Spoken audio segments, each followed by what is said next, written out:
자, 오늘은 우리가 꿈꾸는 교회라는 제목으로 함께 은혜를 나누고자 합니다. 오늘 본문은 예루살렘 초대교회 공동체의 모습을 기록하고 있습니다.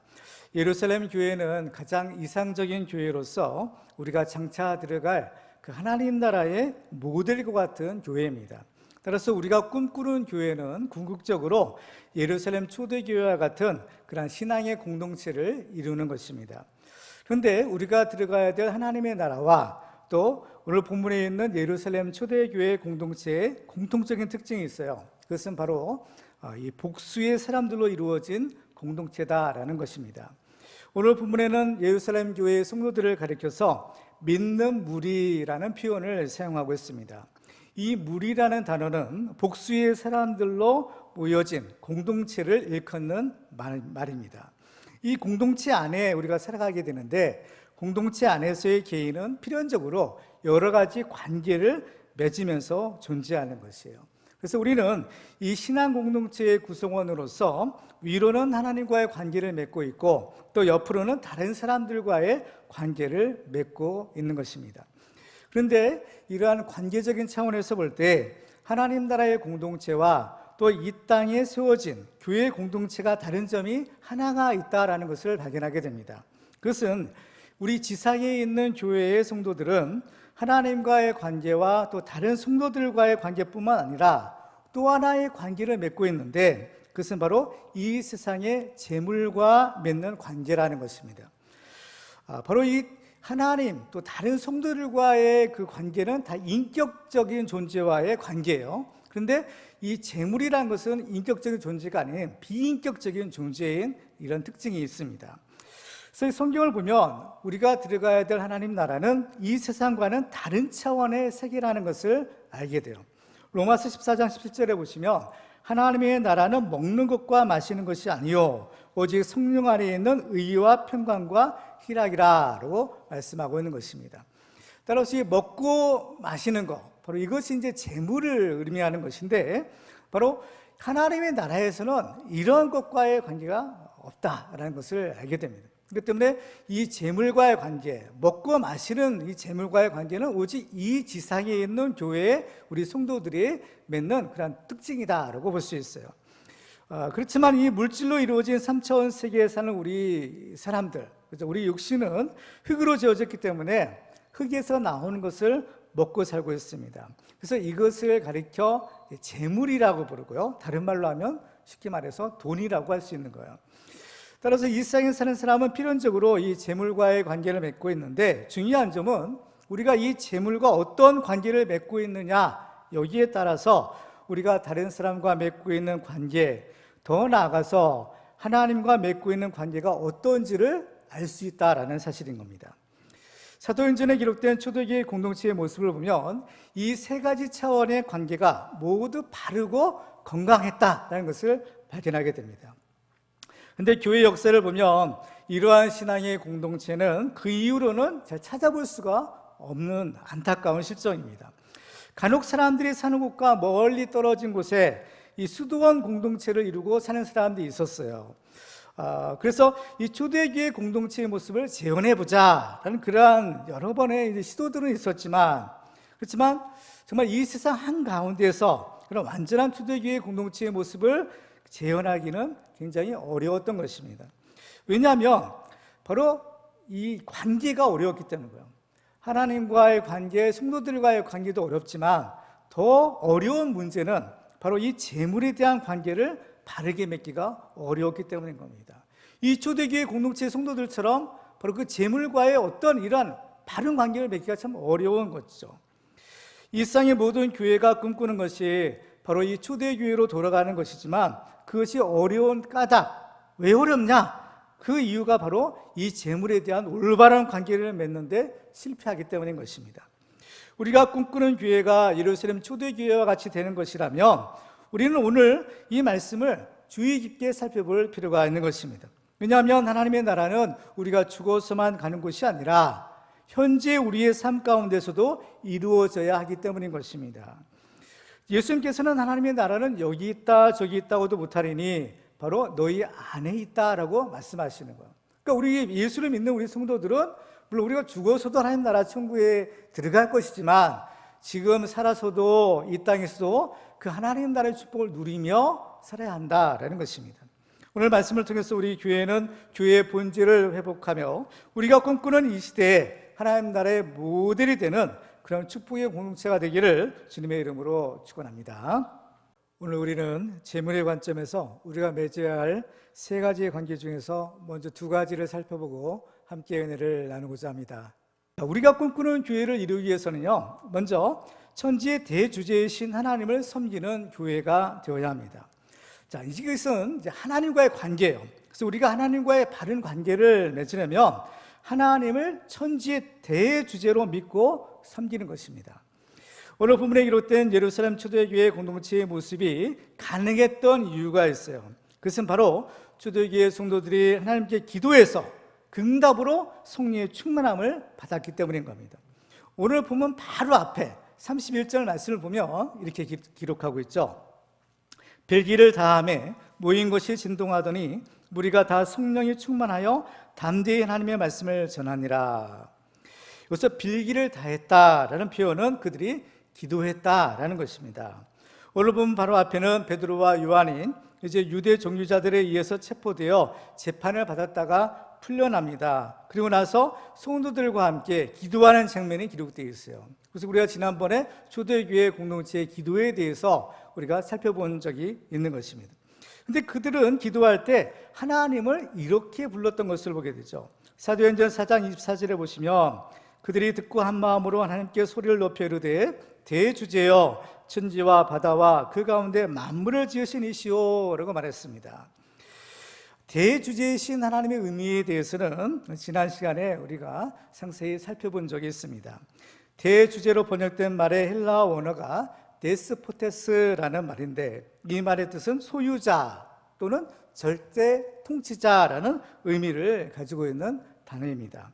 이것은 하나님께서 온 세상 만물을 지으신 창조주이시기 때문에 이 세상 만물은 다 하나님의 것이고 그 하나님이 지금도 살아계셔서 이 세상을 친히 다스리시는 만왕의 왕이시다라는 의미인 겁니다. 이게 바로 대주제이신 하나님, 데스포테스의 하나님의 의미였던 것입니다. 그래서 그들은 하나님께 기도할 때 대주제여 천지와 바다와 그 가운데 만물을 지으신 이시오라고 기도한 것입니다. 하나님을 창조주로 믿는다라는 것은 하나님께서 지으신 모든 것이 다 하나님의 소유임을 믿는 것입니다. 따라서 하나님을 대주제로 믿는 사람은 바로 자기의 생명과 또 자기가 가진 모든 것이 다 하나님의 것이다 라는 것을 믿는 사람인 것입니다. 이런 의미에서 초대교회 성도들은 모두가 다 하나님이야말로 천지의 대주제이심을 믿는 사람들이었던 겁니다. 그 증거가 무엇이냐? 오늘 보면 32절에 이렇게 기록하고 있습니다. 믿는 무리가 한 마음과 한 뜻이 되어 모든 물건을 서로 통용하고 자기 재물을 조금이라도 자기 것이라 하는 이가 하나도 없더라. 그 초대교회 공동체의 성도들이 얼마나 많았어요. 그죠? 그 많은 성도들 중에 한 사람도 자기의 재물을 자기 것이라는 이가 없었다라는 겁니다. 조금도 하나도 없었다라고 말씀하고 있는 거죠. 그러니까 초대교회 성도들은 모두가 다 바로 이 천지의 대주제이신 하나님에 대한 믿음을 가졌구나라는 사실을 알 수가 있는 것입니다. 창조주 하나님에 대한 믿음은 우리가 하나님을 믿는 신앙생활의 출발점이자 또 가장 기초가 되는 것입니다.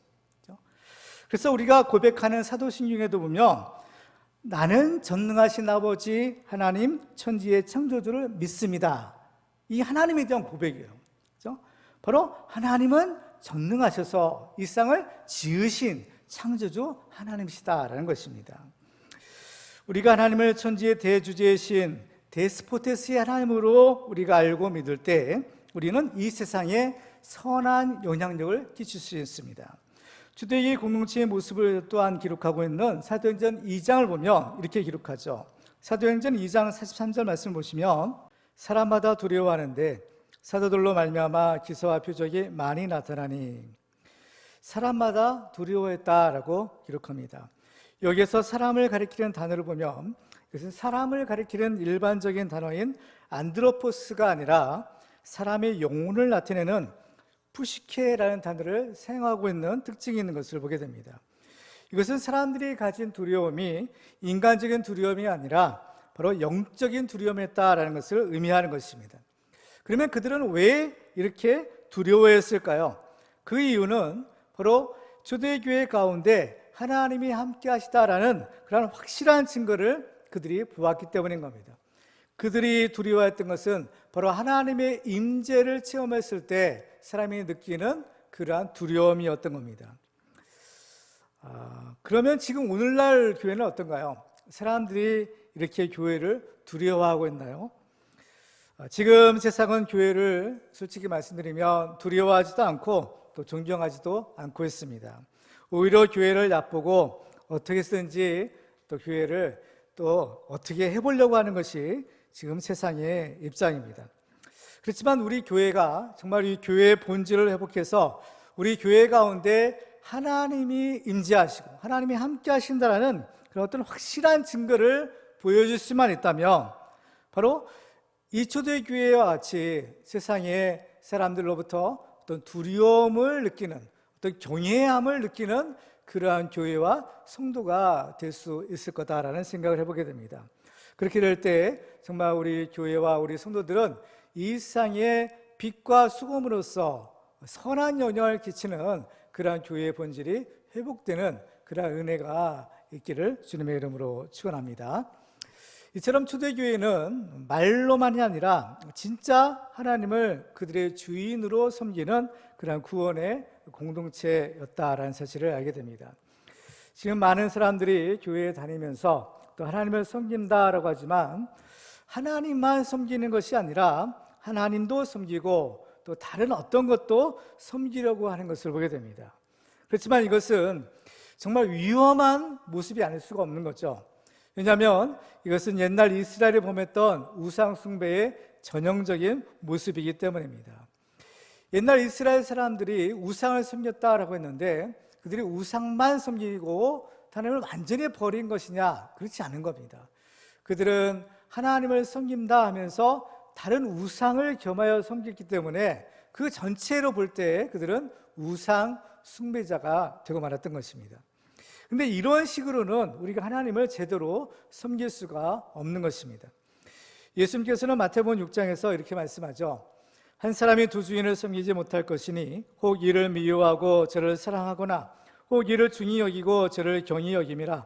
너희가 하나님과 재물을 겸하여 섬기지 못하느니라 라고 말씀합니다.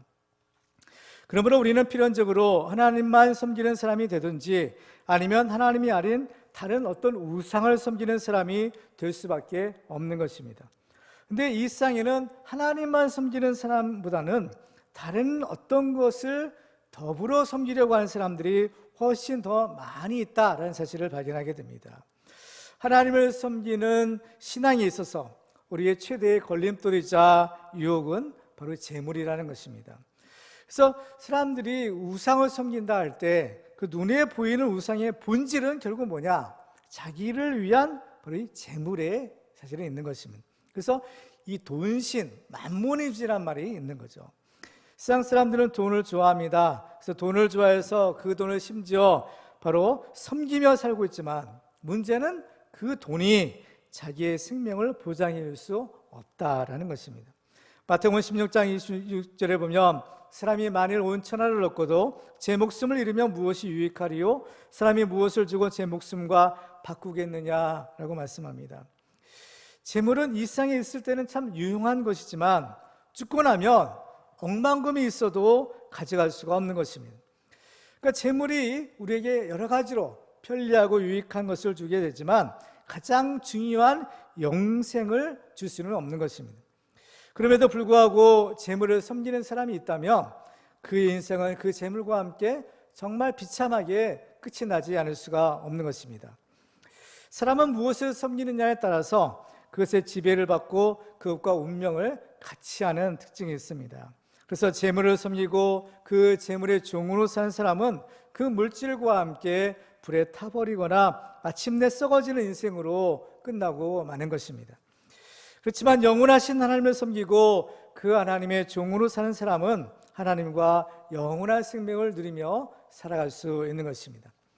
사도 바울은 부활하신 예수님을 만나고 나서야 이 사실을 깨달았습니다. 그러니까 바울은 그때부터 바로 부활이요 생명 되신 예수님을 주인으로 섬기는 그러한 삶을 사는 것입니다. 예수님을 자기의 진정한 주님으로 모시고 살아갈 때 바울은 비로소 지금까지 자기가 주인으로 삼아왔던 그 모든 것들을 과감하게 아낌없이 버릴 수가 있었던 것입니다. 빌립보서 3장 7절을 이하에 보면 바울이 이런 고백을 하고 있습니다. 그러나 무엇이든지 내게 유익하던 것을 내가 그리스도를 위하여 다 해로 여길 뿐더러 또한 모든 것을 해로 여김은 내 주 그리스도 예수를 아는 지식이 가장 고상하기 때문이라. 내가 그를 위하여 모든 것을 잃어버리고 배설물로 여김은 그리스도를 얻고 그 안에서 발견되려 함이니 내가 가진 의는 율법에서 난 것이 아니요 오직 그리스도를 믿음으로 말미암는 것이니 그 믿음으로 하나님께로부터 난 의라. 아멘. 바울은 예수를 만나기 전에는 이 세상이 전부인 줄 알고 또 이 세상 것을 위해서 살았는데 예수님 만나고 알고 나니까 오히려 그런 것들이 자기에게 해가 되는 것임을 깨닫게 된 것입니다. 그렇기 때문에 바울은 그 좋았던 것들, 그렇게 그가 추구했던 것들을 마치 배설물처럼 아낌없이 버릴 수가 있었던 것입니다. 바로 이것이야말로 하나님의 은혜가 아닐 수 없는 겁니다. 오늘 보면 사도행전 4장 33절을 보면 사도들의 큰 권능으로 주 예수의 부활을 증언하니 무리가 큰 은혜를 받아라고 기록하고 있습니다. 초대교회 성도들이 이렇게 하나님 나라의 모델과 같은 신앙생활을 할 수 있었던 까닭은 바로 그들이 하나님의 큰 은혜를 받았기 때문인 것입니다. 사도행전은 두 군데에 걸쳐서 초대교회 공동체의 모습을 기록하고 있습니다. 한 곳은 오늘 본문인 사도행전 4장이고 또 한 곳은 바로 사도행전 2장입니다. 근데 두 곳 모두가 공통적으로 강조하고 있는 것은 바로 이 물질에 관해서입니다. 이 물질의 유무상통에 관한 부분입니다. 왜냐하면 초대교회 공동체의 가장 큰 특징이야말로 바로 이 재물에 관한 것이기 때문입니다. 그런데 이러한 초대교회 공동체의 특징은 그들이 모두 성령의 충만함을 받았을 때 그 결과로서 나타나는 것입니다. 사도행전 2장에 기록된 초대교회의 모습은 오순절날 성령의 강림으로 예수를 믿은 그러한 성도들의 삶의 모습이요, 또 오늘 본문인 사도행전 4장에 기록된 초대교회의 모습도 그들이 하나님께 기도해서 응답을 받아 성령 충만함을 받았을 때의 삶의 모습인 것입니다. 바로 사도행전 4장 31절 다시 한번 보시면 이렇게 기록하죠. 빌기를 다음에 모인 것이 진동하더니 우리가 다 성령이 충만하여 담대히 하나님의 말씀을 전하니라. 그러니까 우리가 이 천지의 대주제이신 하나님을 바르게 믿고 섬길 때 우리는 이 하나님과의 관계가 바르게 형성이 되어서 하나님이 주시는 은혜를 받고 성령이 충만해서 비로소 이 초대교회의 공동체와 같은 삶을 살 수가 있다라는 것입니다. 초대교회의 공동체가 이렇게 하나님 나라의 모형이 될 수 있었던 까닭은 바로 예수님이 그들을 위해서 기도해 주셨기 때문입니다. 오늘 보면 4장 32절을 다시 한번 보시면 이렇게 기록하죠. 믿는 무리가 한 마음과 한 뜻이 되어 모든 물건을 서로 통용하고 자기 재물을 조금이라도 자기 것이라 하는 이가 하나도 없더라. 여기서 보면 믿는 무리가 한 마음과 한 뜻이 되었다라고 기록합니다. 한 마음과 한 뜻이 되었다, 이것은 바로 하나가 되었다라는 의미이죠. 요한복음 10장에 보면 예수님께서 대제사장으로 드린 기도가 이렇게 기록되고 있습니다. 요한복음 17장 23절에 보시면 21절에 이하에 보시면 아버지여, 아버지께서 내 안에 내가 아버지 안에 있는 것 같이 그들도 다 하나가 되어 우리 안에 있게 하사 세상으로 아버지께서 나를 보내신 것을 믿게 하옵소서. 내게 주신 영광을 내가 그들에게 주었사오니 이는 우리가 하나가 된 것 같이 그들도 하나가 되게 하려 함이니이다. 곧 내가 그들 안에 있고 아버지께서 내 안에 계시어 그들로 온전함을 이루어 하나가 되게 하려 함은 아버지께서 나를 보내신 것과 또 나를 사랑하신 같이 그들도 사랑하신 것을 세상으로 알게 하려 함이로소이다. 정말 이 하나가 된다라는 것은 하나님께서 예수 그리스도를 우리에게 보내신 목적이요, 또 예수께서 우리를 구원하신 목적이다라는 사실을 발견하게 됩니다. 하나님과 우리 믿는 사람들이 하나가 될 수 있다. 바로 삼위일체 하나님이 하나가 되신 것처럼 예수를 믿고 하나님의 자녀가 된 우리들이 바로 그 거룩하신 하나님과 하나가 된다는 것이야말로 바로 가장 큰 축복을 받는 것입니다. 바로 이런 미천한 바로 우리 인간이 그 거룩하신 창조주 하나님, 그 데스포테스의 하나님과 하나가 될 수 있다는 것은 정말 기적 중의 기적이 아닐 수 없는 것이죠. 이것은 우리가 예수를 믿을 때 하나님이 우리에게 베풀어 주시는 바로 놀라운 변화의 기적인 것입니다. 한 마음과 한 뜻이 되어서 하나님 나라의 삶을 살았던 초대교회 공동체, 바로 그들이 이렇게 재물을 바로 자기 것이라는 사람이 하나도 없을 정도로 그렇게 아낌없이 하나님께 드리고 또 다른 사람을 구제하는 일에 이 재물을 헌금한 것은 바로 그들이 하나가 되었기 때문인 겁니다. 만약 이것을 다른 사람에게 준다라고 생각했으면 아마 그들은 바로 이것을 선뜻 그렇게 헌금하지 못했을 수도 있습니다. 그렇지만 그들은 믿는 우리 모든 무리가 그야말로 한 마음과 한 뜻, 바로 하나가 되었을 때 그들에게 주는 것이 전혀 아깝지가 않았던 것입니다. 바로 이 한 마음과 한 뜻이 되어서 하나님 나라의 삶을 살았던 초대교회는 우리가 장차 들어가야 될 하나님 나라의 실제를 보여주는 공동체였습니다. 우리가 초대교회 성도들처럼 하나님을 바로 알고 바로 믿을 때 바로 우리를 통해서 하나님의 뜻이 이루어지고 우리가 그 예수 그리스도 안에서 하나가 되어 이 땅에서도 이 하나님 나라의 공동체가 이루어질 수 있는 것입니다. 우리 교회도 천지의 대주제이신 하나님을 바르게 믿고 또 바르게 섬김으로써 하나님과의 바른 관계를 맺고 이 시대의 하나님 나라의 모델이 되는 그러한 복된 교회가 되기를 주님의 이름으로 축원합니다. 두 번째로 우리가 꿈꾸는 교회를 이루기 위해서는 하나님의 청지기로서 재물을 다스리는 교회가 되어야 합니다. 이것은 이제 재물과의 관계에 관한 부분이에요. 우리가 이 재물과 바른 관계를 맺으려면 우리는 하나님의 청지기로서 하나님이 주신 재물을 다스리며 살아야 합니다. 이 세상에는 재물에 대한 잘못된 관점을 가진 사람들이 있는 것을 보게 됩니다. 하나는 재물을 너무 중요하게 여기고 사랑한 나머지 그 재물을 섬기고 자기는 그 재물의 종이 되는 사람이에요. 그리고 또 하나는 이제는 재물을 아예 무시할 뿐만 아니라 심지어 악하고 나쁜 것이다라고 여기는 사람들도 있는 것입니다. 그런데 이 두 가지의 극단적인 관점은 모두가 다 비성경적이고 잘못된 생각이라는 것을 알아야 됩니다. 재물에 대한 성경적인 관점을 보면 재물은 우리가 이 생을 살아가는 데 있어서 없어서는 안 되는 꼭 필요한 것이지만 그렇다고 해서 우리가 그 재물을 사랑하거나 또 섬겨서는 안 된다라는 것입니다. 그러니까 필요하기는 하지만 그 재물이 그렇게 중요하지는 또 않다라는 사실을 알게 되는 거예요. 오늘 본문에 보면 재물이 우리 삶에 있어서 과연 어떤 위치에 있어야 하는지를 가르쳐주고 있는 것이에요. 자, 오늘 본 34절과 35절을 보시겠습니다. 그 중에 가난한 사람이 없으니 이는 밭과 집 있는 자는 팔아 그 판 것의 값을 가져다가 사도들의 발 앞에 두매 그들이 각 사람의 필요를 따라 나누어 줌이라. 자, 여기서 보면 초대교회의 성도들은 자기들의 재물을 가져다가 사도들의 발 앞에 두었다라고 했어요. 어디에 두어요? 발 앞에 두었다는 겁니다. 그러니까 재물이 있어야 될 곳은 어디냐? 바로 발 앞에라는 것입니다.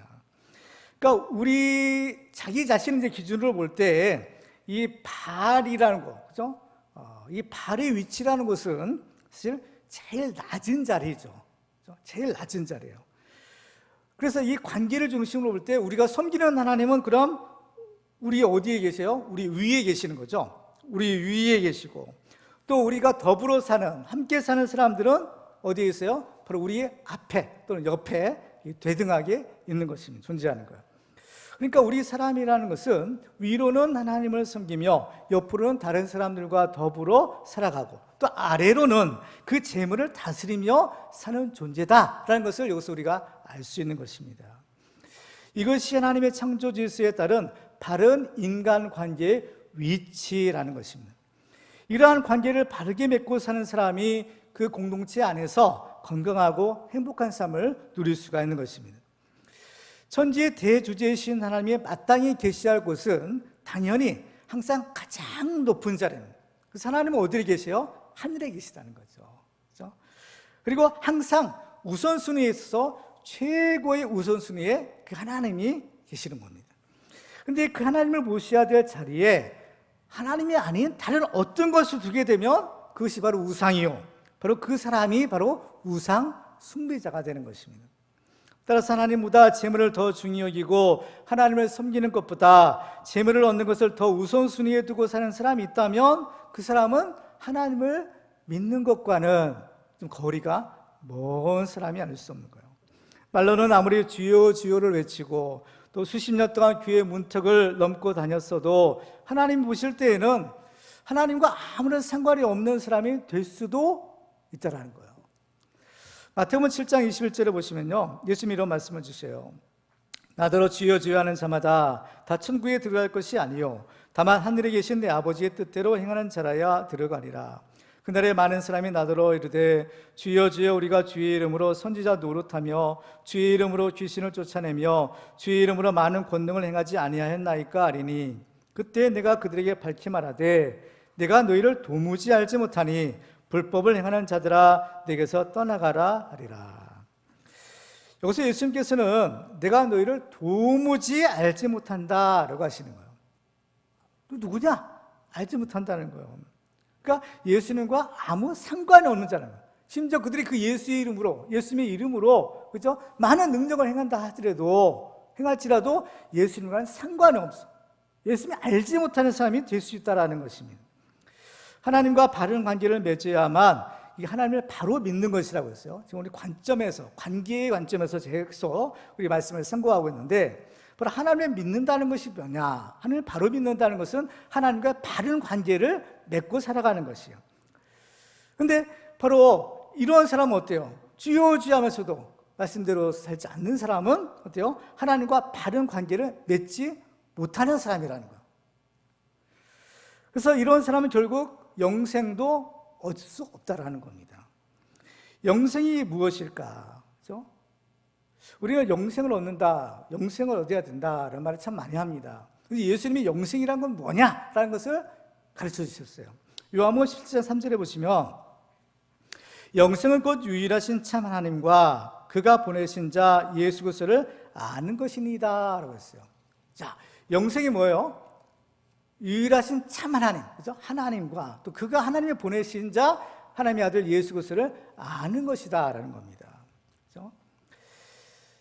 자, 여러분 하나님 아시죠? 예수님도 아시죠? 자, 그럼 우리 영생을 얻은 것이냐? 그죠? 과연 그럴까? 근데 여기서 안다라는 말을 우리가 좀 주의해 볼 필요가 있어요. 안다. 그 하나님과 예수님을 아는 것이 영생이라고 했는데, 여기서 안다라는 말은 이 관계적인 차원에서 보면요, 바른 관계를 맺고 인격적인 교제와 사귐이 있는 것을 말하는 거예요. 그러니까 우리가 하나님을 압니다, 또 예수님을 압니다라는 것은 단순히 지식적인 알미 아니라 관계를 맺어야 되는 거예요.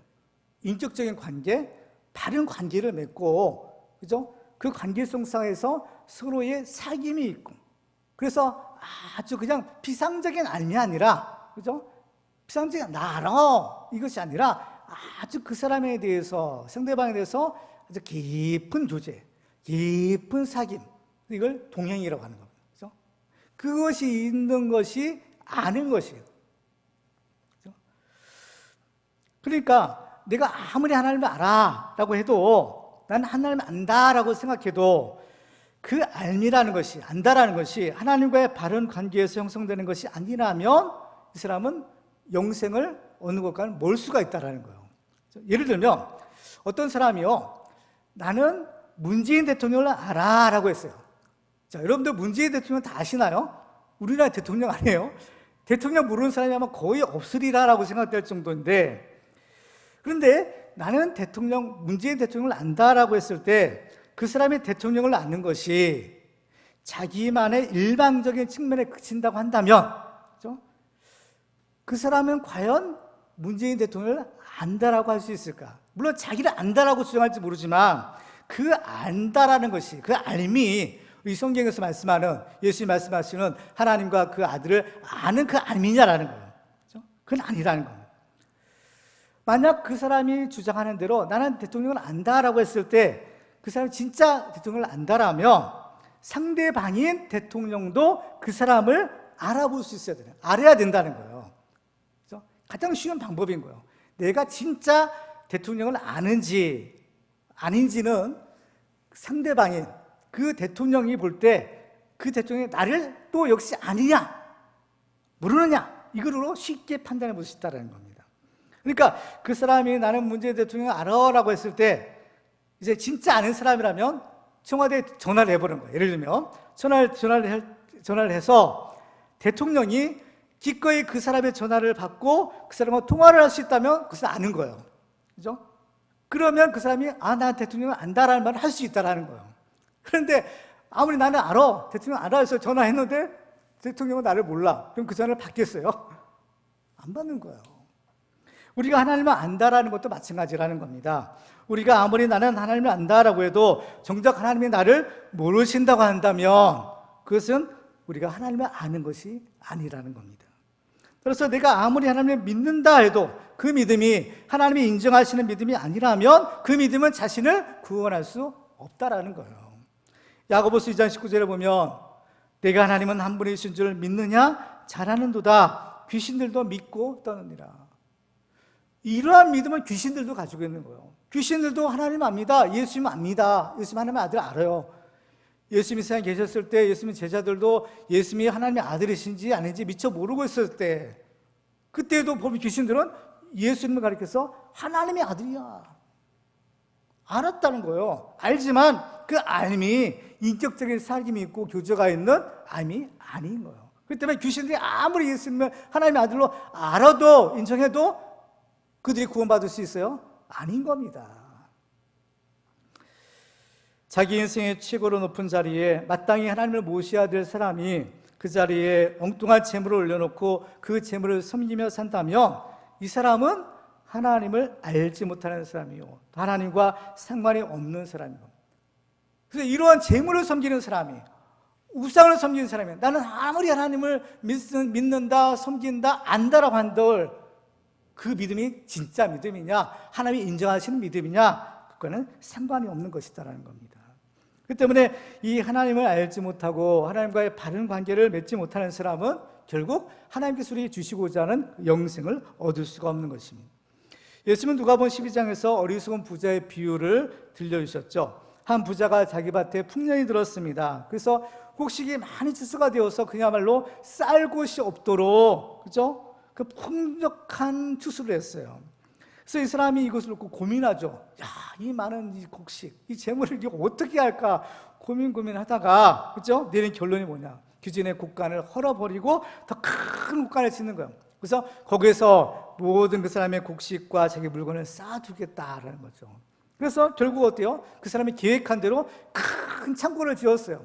그야말로 자기가 모은 모든 것들을 다 모아놓을 수 있는 커다란 창고를 다 지은 겁니다. 근데 어떻게 보면은 자기가 원하는 대로 다 됐죠. 자기가 계획하고 자기가 바라는 대로 그야말로 형통하게 된 거예요. 근데 문제는 있는 거예요. 무슨 문제냐? 자, 누가복음 12장 20절에 이렇게 말씀합니다. 하나님은 이르시되 어리석은 자여 오늘 밤에 네 영혼을 도로 찾으리니 그러면 네 준비한 것이 누구의 것이 되겠느냐 하셨으니 자기를 위하여 재물을 쌓아두고 하나님께 대하여 부유하지 못한 자가 이와 같으니라. 아무리 많이 쌓아놓은들 어때요? 이제 이거 가지고 그죠? 내 영혼아 이제 즐기자 그죠? 이제 좀 편하게 즐겁게 살자라고 하는데 하나님이 그 영혼을 데려가시는 거야. 생명을 거둬가시는 거야. 그러면 그 많이 쌓아놓은 것이 무슨 소용이 있겠느냐는 거죠. 예수님이 이 비유를 말씀을 주실 때 먼저 이런 말씀을 하셨어요. 누가복음 12장 15절에 보면 그들에게 이르시되 삼가 모든 탐심을 물리치라 사람의 생명이 그 소유에 넉넉한 데 있지 아니하리라. 사람의 생명이 그 소유에 넉넉한 데 있지 않다는 거예요. 사람이 살고 죽는 것은 그 소유에 달려있지 않다라는 겁니다. 그러니까 우리가 재물과 어떤 관계를 맺고 또 그 재물을 어떻게 사용하느냐라는 것은 우리의 생명과도 직접 연관이 있는 문제다라는 거죠. 그럼 우리가 재물과 바른 관계를 맺고 사는 것은 매우 중요한 일이 아닐 수가 없는 것입니다. 그러면 우리가 이 재물과 바른 관계를 맺으려면 과연 어떻게 해야 될까요? 그렇죠? 그것은 바로 우리가 하나님의 청지기로서 하나님의 주신 재물을 다스려야 되는 겁니다. 마태복음 24장 45절에 보면요, 충성되고 지혜 있는 종이 되어 주인에게 그 집 사람들을 맡아 때를 따라 양식을 나눠줄 자가 누구냐? 주인이 올 때에 그 종이 이렇게 하는 것을 보면 그 종이 복이 있으리로다. 내가 진실로 너에게 이르노니 주인이 그의 모든 소유를 그에게 맡기리라. 그렇죠? 어떻게 보면 하나님께서 지금 우리에게 주신 것은요, 우리의 믿음을 한번 테스트해 보기 위한 것일 수도 있다라는 생각을 해보게 됩니다. 그렇죠? 그러니까 작은 것에 충성한 자는 많은 것을 맡겨주시겠다 하잖아요. 지금 우리가 가진 것은 하나님이 장차 주실 거에 비하면 그야말로 작은 것, 적은 것에 불과한 것입니다. 아무리 많은 가진 한들 하나님께서 장차 우리에게 주실 것에 비하면 작은 것에 불과한 거죠. 적은 것에 불과한 겁니다. 근데 문제는 뭐예요? 작은 것에 충성한 자는 큰 것에서 충성하고, 작은 것에 불의한 자는 큰 것에서도 불의한 거예요. 그렇기 때문에 하나님께서는 큰 거, 많은 것 주시기 전에 먼저 작은 것을 한번 줘 보시는 겁니다. 그래서 이 작은 것을 정말 충성되게 잘 관리하고 있는지, 그럴 수 없는지 보시는 거예요. 그래서 작은 것을 잘하고 있구나. 그러면 어때요? 믿고 바뀔 수 있는 거죠. 그래서 이러한 충성된 종, 그야말로 청지기적인 사명을 잘 감당하고 있는 종에게는 어때요? 모든 것을, 주인의 모든 것을 맡길 수 있고 맡기신다라는 겁니다. 이게 바로 하나님 나라의 축복이라는 거예요. 베드로전서 4장 10절에도 보면 각각 은사를 받은 대로 하나님의 여러 가지 은혜를 맡은 선한 청지기 같이 서로 봉사하라. 하나님의 선한 청지기 같이 일하라는 겁니다. 우리도 하나님의 충성되고 지혜로운 청지기로서 하나님께서 우리에게 주신 재물을 잘 다스려서 하나님의 선한 일에 귀하게 쓰임받는 그런 축복의 주민들 다 되시기를 주님의 이름으로 축원합니다. 이제 말씀을 맺겠습니다. 오늘 우리는 예루살렘 초대교회를 통해서 우리가 꿈꾸는 교회를 이루기 위한 실천적인 방법들을 살펴보았습니다. 우리가 꿈꾸는 교회를 이루기 위해서는 먼저 하나님과 바른 관계를 맺고 하나님을 천지의 대주제로 믿고 섬겨야 합니다. 그리고 우리는 또한 재물과 바른 관계를 맺어서 하나님의 청지기로서 하나님이 주신 재물을 다스리고 관리해야 합니다. 오늘 말씀을 통해서 우리 교회는 초대교회와 같이 교회의 본질을 회복하여 우리가 꿈꾸는 하나님 나라의 모델이 되는 그런 축복의 공동체를 이루기를 주님의 이름으로 축원합니다.